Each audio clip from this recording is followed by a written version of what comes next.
Goeiemôre almal. Ek sê sommer net hier, die begin net verskoning vra dat ek sit en dat ek so grand aangetrek is. Ek lyk of ek aangetrek is vir 'n roudiens. Maar die rede daarvoor is omdat ek is aangetrek vir 'n roudiens. Ons sit 12 uur het ons 'n roudiens hier. En dan vra ek net verskoning dat ek sit. Ek net so 'n bietjie van 'n seer rug en met die twee dienste saam sal dit beter wees as ek sit. Terwyl ons net so bly sit, gaan ons saam bid. Here, baie dankie vir elkeen wat vanoggend hier is. Baie dankie vir die geleentheid om hier te kan wees. Baie dankie om besig te kan wees met u woord en te leer oor hoe dit ons raak in ons verhouding met u, ons verhouding met ons naaste en vanoggend ook oor hoe dit ons raak in ons verhouding met die hele wêreld en met 'n aspek so groot as die waarheid. Word asseblief verheerlik deur ons hier wees, deur die belydenis van ons afhanklikheid van u en seën ons asseblief deur die woord en u gees. Ons bid ook vir die familie en vriende wat om 12 uur hier bymekaar moet kom vir die roudiens, dat u in die genade ook vir hulle sal dra. Hoor ons asseblief. Amen. As iemand wil opsoek, 2 kort skriflesings uit Matteus 5 en Matteus 23. Matteus 5 en Matteus 23. Inleidend ons oorkoepelende tema, leef anders, in teenstelling net met glo anders. Ons agtergrond is die verlossing uit Egipte, en dan God se woorde, en dit is geweldig belangrik dat dit daarmee begin. Ek is die Here jou God, wat jou uit Egipte, uit die plek van slawerny bevry het. En dan word die 10 riglyne gegee van, gaan lewe nou so. Julle is reeds verlos. Nuwe Testamenties gesien, ons is verlos in Christus, gaan leef nou so, volgens God se riglyne. En as ons besig om te kyk na die 10 gebooie, en ook na die bergrede. Volgende wil ek begin in die inleiding met die teks uit Eksodus 20 vers 16, een van die 10 gebooie, almal bekend vir ons, maar die gebod wat sê, jy mag nie vals getuienis teen 'n ander gee nie. Nou, die volk is verlos uit Egipte, hulle gaan deur die woestynperiode en nou gaan hulle op 'n stadium die nuwe land binnegaan en daar gaan hulle 'n meer normale lewe lei. Maar uit die aard van die saak gaan daar verskille ontstaan. Gaan daar dinge verkeerd loop. Alles gaan nie volmaak wees nie en daarom sal daar hofsaake wees. En die hofsaake moes beslis word en die kernbeginsel om 'n hofsaak te beslis sou wees die waarheid. Dat mense die waarheid sal praat. Jy mag geen valse getuienis teen 'n ander gee nie. Maar ek is oortuig omdat die 10 gebooie breë riglyne is, gaan dit ook in hierdie gebod nie net om hofsaake nie, maar gaan dit oor die hantering van die waarheid in alle fasette van die lewe. Dan ons eerste hoofpunt. Ek het eers in my aantekeninge geskryf, die waarheid is tans in 'n krisis. Maar toe het ek my aantekeninge verander, want dit is nie waar dat die waarheid net tans in 'n krisis nie. Die waarheid is al dekades lank, dalk eeue lank, in 'n krisis. Nou waarheid kom op feitelik elke lewensterrein in gedrang. Nou ek gaan vanoggend net enkele voorbeelde noem van waar ons te doen het met die waarheid of onwaarheid en hoe belangrik dit in ons aktuele daaglikse lewens is.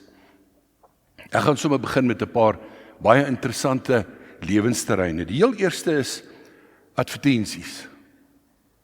Advertensies het 'n manier om op 'n sekere amper mooi Afrikaanse woord lukrake wyse met die waarheid om te gaan. Alles wat jy in advertensies hoor is nie waar nie. Eintlik sterker gestel, baie van wat ons in advertensies hoor is net eenvoudig nie waar nie. Maar dit is so interessant dat mense 'n soort van 'n immuniteit daartoe opbou of begin toelaat. Ons is al so gekondisioneer dat wanneer ons advertensies hoor, glo ons in elk geval nie alles nie, want ons weet hoe daar met die waarheid gewerk word. Ja, dis advertensies. Dan die media, al die vorms van media. Ek het 'n joernalis geken, hy is nou al afgetree, wat gesê het onder hulle joernaliste is daar altyd 'n storie wat sê, jy moet nou nie 'n goeie storie gaan benadeel met feite nie. Nou dit is min of meer hoe dit in die journalistiek gaan. Dan deesdae ook op sosiale media moet mens maar verskriklik versigtig wees vir wat jy lees en of jy dit alles kan glo. Ek wil 'n praktiese voorbeeld noem.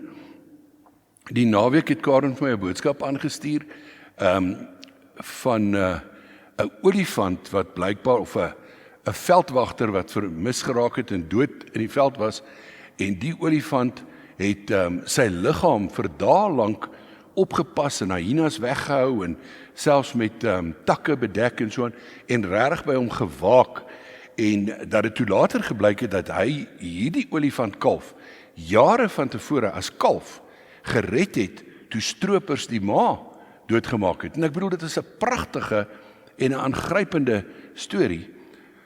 Maar maandag toe kom dit nou uit, die storie was glad nie waar nie. Dit is weer iemand wat dit nou net geplaas is. So ek noem dit net as 'n voorbeeld dat selfs op sosiale media moet 'n ouma geweldig versigtig wees. Daar's baie ernstiger implikasies op sosiale media, en dis rondom die oorlog tussen met Amerika, Irak, Israel, en so meer, waar daar geweldige vals propaganda gepubliseer word.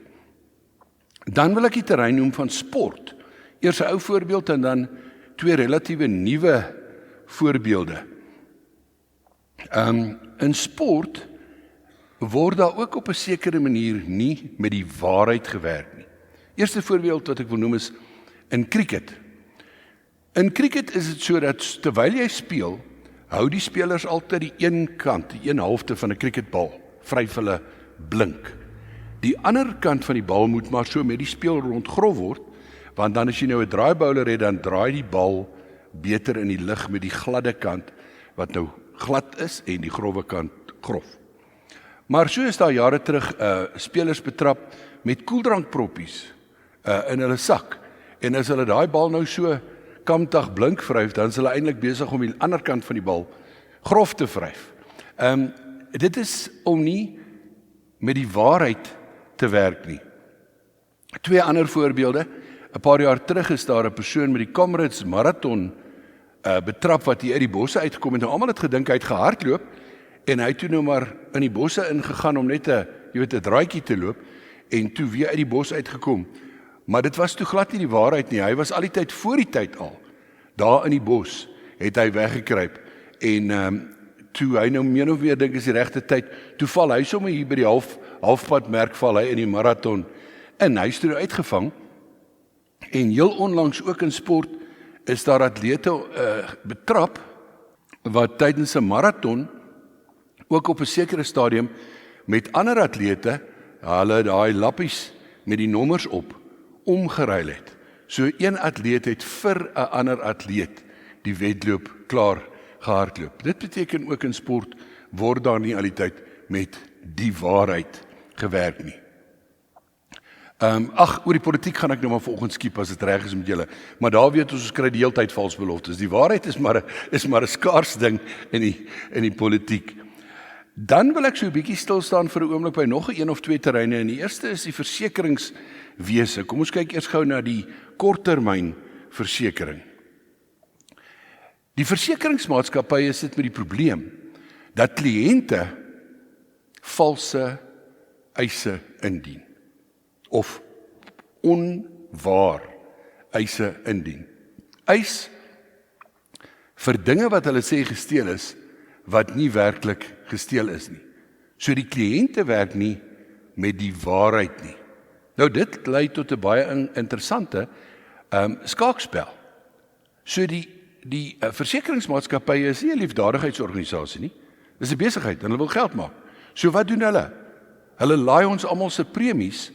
Hulle besluit vooraf, soveel mense gaan vals eise indien, en om ons daarteen te beskerm, gaan ons die premies verhoog. So mense wat nie met die waarheid werk in versekering nie, affekteer ons almal se premies.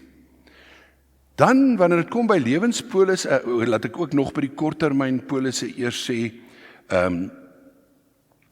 net by lewenspolisse miskien eers en dan korttermyn weer.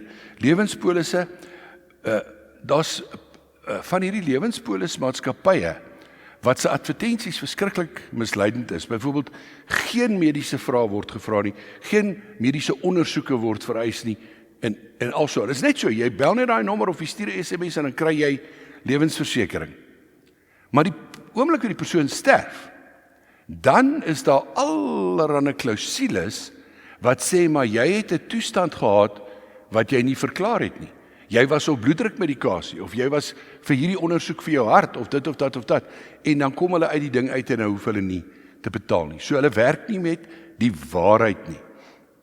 As kies terug by al die lewens- en korttermynversekering, weer nog voorbeelde van die skaakspel, en ek wil 2 sleutelwoorde gebruik. Die een is fynskrif. Nou man, baie van ons het nou al 'n les geleer, dat in die hoofbewoording staan dit, maar dan kom daar allerlei in Engels loopholes, en dan sê hulle nee, maar jy het nie die fynskrif gelees nie. Sien jy hieronder, staan hierdie en hierdie en hierdie en hierdie klousule. Fynskrif is 'n sleutelwoord. Dan nog 'n sleutelwoord is onderverseker. Nou ja, hier's 2 kante aan, die kliënt se kant en die maatskappy se kant. Natuurlik is daar mense wat onderverseker is. Hulle verseker hulle huise inhoud vir 1 miljoen of 2 miljoen of 3 miljoen, maar dit is eintlik miskien 4 miljoen werd. Nou het jy nie die waarheid gehandhaaf nie. Nou stel jy 'n eis in, nou kom daai maatskappy, en hulle gaan als in hulle vermoë doen om te sê, maar jy's onderverseker. En as jy miskien 4 miljoen rand se waarde het, maar jy was net vir 3 miljoen rand, dan sê hulle jy was 25% onderverseker. So as jou eis nou 100.000 rand is, gaan hulle net 75.000 rand uitbetaal, want jy was onderverseker. Maar kan julle sien, ek kies die kant tussen die twee nie, as jy werklik onderverseker is, dan jy nie die waarheid gepraat nie. Maar as jy korrek verseker was, en hulle gebruik dit as 'n loophole, om jou minder te betaal, dan is hulle nie besig met die waarheid nie. Die volgende terrein wat ek wil aanraak, waar die waarheid 'n geweldige probleem is, en 'n geweldige belangrike rol speel, is juis hofsaake.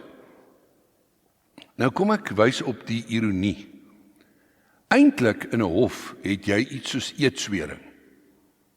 Voordat jy getuig in 'n hof, moet jy sê, ek beloof om die waarheid te praat, die hele waarheid, die volle waarheid en niks behalwe die waarheid nie. En in die meeste gevalle met eedswering moet jy ook sê, so help my God. So eedswering is veronderstel om te sorg dat mense die waarheid praat in 'n hofsaak. Maar gaan volg bietjie hofsaake? Weet julle wat is my kommentaar? My kommentaar is, maar hulle sukkel om by die waarheid uit te kom. 'n Kantopmerking oor eedswering in die hof. En dis net my persoonlike mening. Ek is nie ten gunste van eedswering in die hof in terme van dat ons die woorde sal gebruik, so help my God nie. Tensy al die partye wat betrokke is, Christene of dan nou gelowiges is. Hoekom is ek daarteen? Want is onregverdig as ek in 'n hof moet sê, ek beloof om die waarheid te praat, so help my God, dan is ek gebind in my gewete, dan moet ek die waarheid praat. As die ander persoon nie in God glo nie, en hy sê so help my God, het dit geen binding op hom nie. Hy kan sê en lieg net soos wat hy wil, want hy glo nie in God nie, so daai eedswering beteken niks. So ek het 'n probleem daarmee. Ek herhaal, dis my persoonlike standpunt. Ons tweede hoofpunt. Wat verwag Jesus van ons as gelowiges? Wel, hy sê baie duidelik in die bergrede, ek verwag dat julle getrouheid aan die wet meer inhou as die van die skrifgeleerdes en die fariseërs. En as hy sê ek verwag dat julle getrouheid aan die wet meer inhou, dan bedoel hy nie meer reëls, meer wette nie. Die teologiese term daarvoor is, hy verwag oorvloedige geregtigheid. Hy verwag waarheid. Hou by die waarheid, bly by die waarheid. Kom ek lees uit die Bergrede, Matteus 5 vers 33 tot 37. Verder het julle gehoor dat daar van die ou tyd af aan die mense gesê is, jy mag nie jou eed verbreek nie, en 'n eed in die naam van die Here moet jy nakom. Maar ek sê vir julle, en dis Jesus, maar ek sê vir julle, jy moet glad nie 'n eed aflê nie. Nie by die hemel nie, want dit is die troon van God. Nie by die aarde nie, want dit is die rusplek vir sy voete. Nie by Jerusalem nie, want dit is die stad van die groot koning. Jy moet ook nie jou kop op die spel plaas as jy 'n eed aflê nie, want jy kan nie een haar wit of swart maak nie. Ja, laat julle ja eenvoudig ja wees, en julle nee, nee. Wat meer gesê word as dit, kom van die bose. Nou wat hier agter sit, dat Jesus hierdie probleme dat mense 'n eed aflê by God, of by die hemel, of by die aarde, of by Jerusalem. Wat agter dit sit, is die skaakspel, die voortdurende skaakspel van die Jode met God rondom die wette. Kom ek gee gou 'n ander voorbeeld. Kom ons terug na eedswering toe. Die derde gebod sê, jy mag die naam van die Here jou God nie misbruik nie. So nou het hulle met God skaak gespeel, en in plaas van om sy naam te gebruik, het hulle glad nie sy naam gebruik nie, hulle het plaasvervangers daarvoor gekry, sodat hulle nie miskien per ongeluk die naam van God misbruik nie. So nou, in plaas van om te sê, ek lê 'n eed af voor God, sê hulle, ek lê 'n eed af by die hemel, of ek lê 'n eed af by die aarde, of ek lê 'n eed af by Jerusalem. En nou kom Jesus en hy sê, nee, as jy 'n eed af lê by die hemel, dit is God se domein. Die aarde is die voetbank van sy voete. Jerusalem is die stad van die groot koning. So Jesus wys dit af. Nou gaan ons by 'n tweede voorbeeld kom, en dit is wat my aanbetref die duidelikste en een van die ergste beskrywings in die Nuwe Testament van hoe daar met God skaak gespeel is en met die waarheid skaak gespeel is. Voordat ek hierdie gedeelte lees wat handel oor bindende ede en nie bindende ede nie, wil ek julle gou aan iets anders herinner. Kan julle onthou toe, en as ek so kyk, dan kan ek sê ons, kan julle onthou toe ons in die laerskool was, dat daar 'n ding was wat ons genoem het om te niks, as jy jou vingers so kruis en jy houd agter jou rug, né? So dan het jy nou 'n maatjie se kosblik gesteel, en sy lunch geëet, en dan sê jy, ek beloof, ek het nie jou kosblik gevat en jou lunch geëet nie. Maar omdat jy jou vingers agter jou rug gekruis gehou het, het jy dit geniks, so jy kon jok. As jy jou vingers agter jou rug kruis, dan tel dit wat jy gesê het nie. Jy kan maar alleen vertel. Nou dit wat ons op laerskool gedoen het, het die Jode al eeue voor die tyd gedoen. Kom ons hoor hoe staan dit in Matteus 23, vers 16 tot 22. Elende wag vir julle, julle wat ander wil lei en self blind is. Julle sê, as iemand by die tempel 'n eed aflê, is hy nie aan sy eed gebind nie. Maar as hy by die goud van die tempel 'n eed aflê, dan moet hy die eed nakom. Blinde dwaase, wat is belangriker, die goud of die tempel waardeur die goud geheilig word? Julle sê ook, as iemand by die altaar 'n eed aflê, is hy nie aan sy eed gebind nie. Maar as hy by die offergawe bo op die altaar 'n eed aflê, moet hy die eed nakom. Julle blindes, wat is belangriker, die offergawe of die altaar waardeur die offergawe geheilig word. Wie by die altaar eet af lê, lê eet af by die altaar en by alles wat daarop is. Wie by die tempel eet af lê, lê eet af by die tempel en by God wat daarin woon. En wie by die hemele eet af lê, lê eet af by die troon van God en by God wat daarop sit. Absolute oneerlikheid om nie met die waarheid te werk nie. Ons derde hoofpunt. Wat is die doel van sweer? Of 'n eed af lê? Die doel van sweer destyds en nou is om meer gewig te verleen aan my woorde. So die implikasie daarvan is eintlik, as ek iets sê, is my woord nie goed genoeg nie. Ek moet iets daarby sê om krag aan my woorde te verleen of gewig aan my woorde te verleen.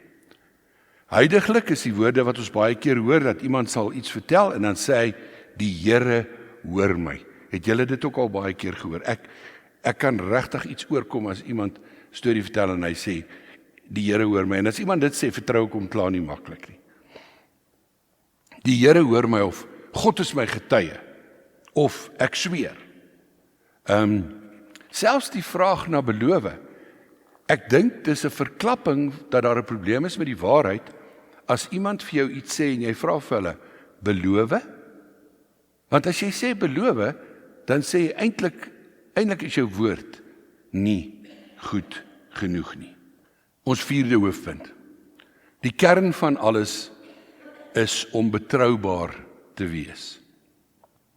Om geglo te kan word.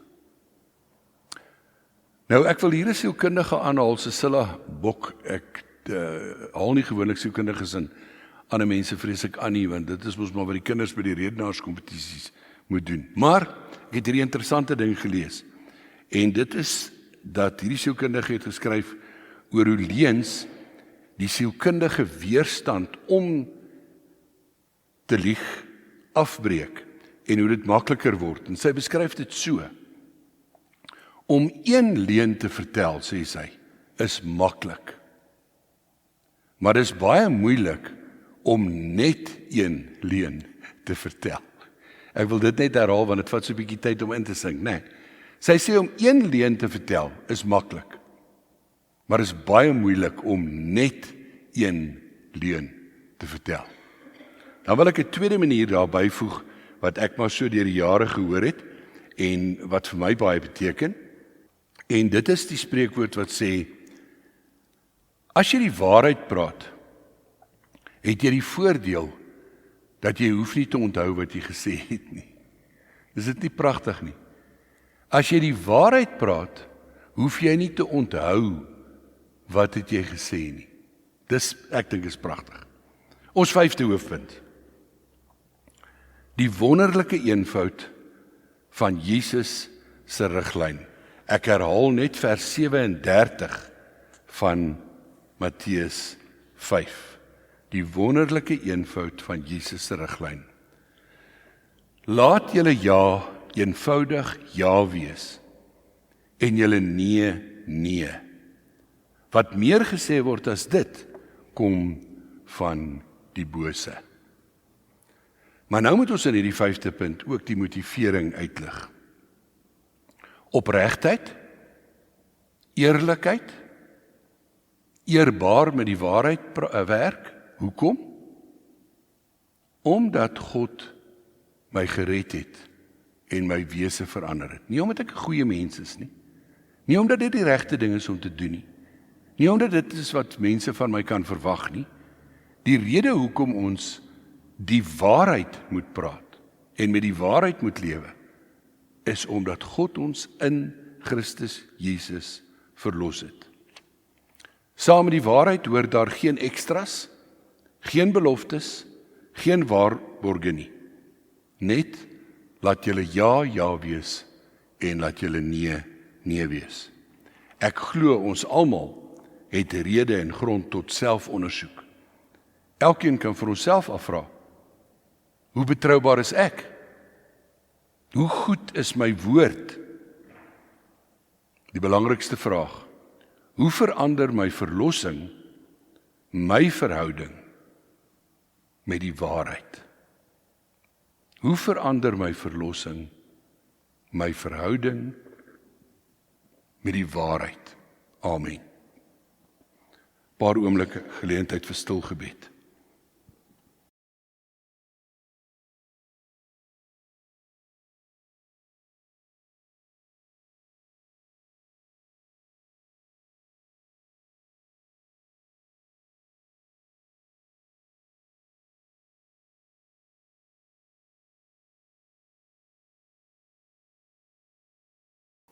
Here, baie dankie dat U self vir ons geleer het, U is die weg en die waarheid en die lewe.